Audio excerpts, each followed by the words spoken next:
we're going to be journaling out of Proverbs, chapter 28. And so we're going to be painting a floral wreath, like a wreath with some roses. So I painted my background with acrylic paint. And now I'm just penciling in a half circle there. So I have an outline of where I want my wreath to go.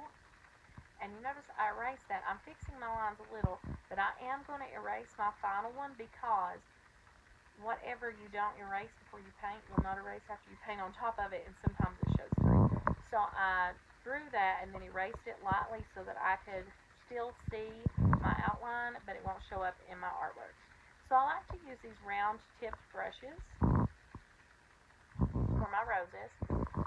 So I just take red and I make my center there with my brush. Now I take the brush and dip it into antique white, but I did not clean the red off. And I'm making circular, half circle swipes to make like petals going around my rose. It's important not to clean the red off of your brush because it will blend with that antique white and really make your rose look pretty, like it has highlights in it.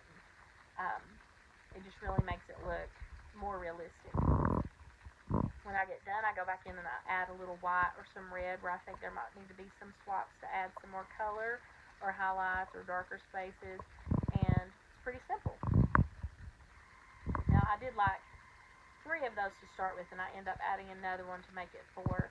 So I start again by making my red center like a little circle.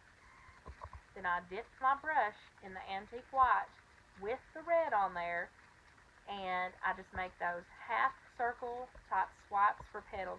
They do not have to be perfect because flowers have petals that are all different shapes and sizes and different directions.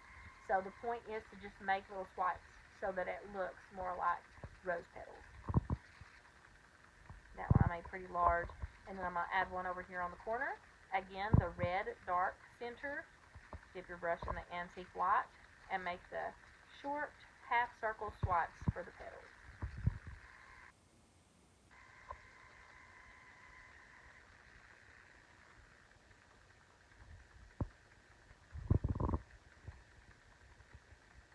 And I just keep working on them until I get whatever shape and color I like.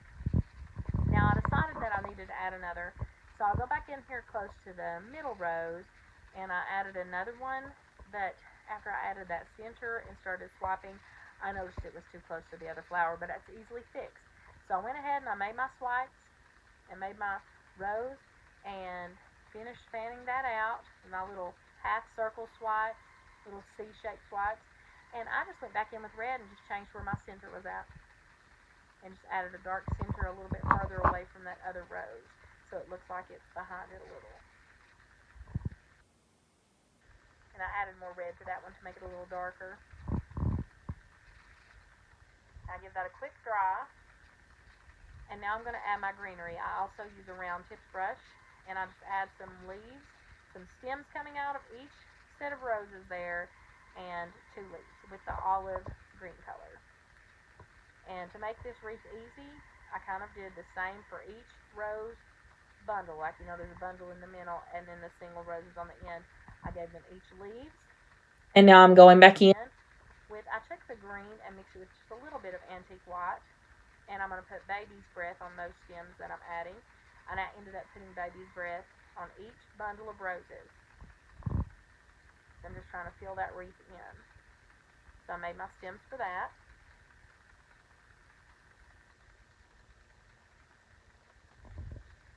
And now I'm making stems for some rosebuds.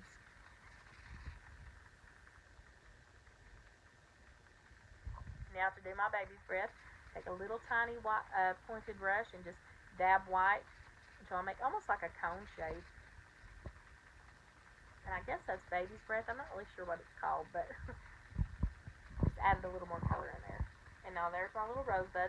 And at first I didn't add one at the top, but I ended up adding one before I finished. And so I just went back in with my brush and I mixed the green with a lot of white this time, and I'm just adding some more greenery to kind of fill it in, some leaves. Now here's our finished product. You notice I kind of mashed them all up. They all 3 have baby's breath. They all 3 have rosebuds, And then I added my lettering over here to the side. It's supposed to be inside the wreath. And I really wish I would have made my wreath come out a little farther, more circular, but I still like the ending product. I think it's very pretty.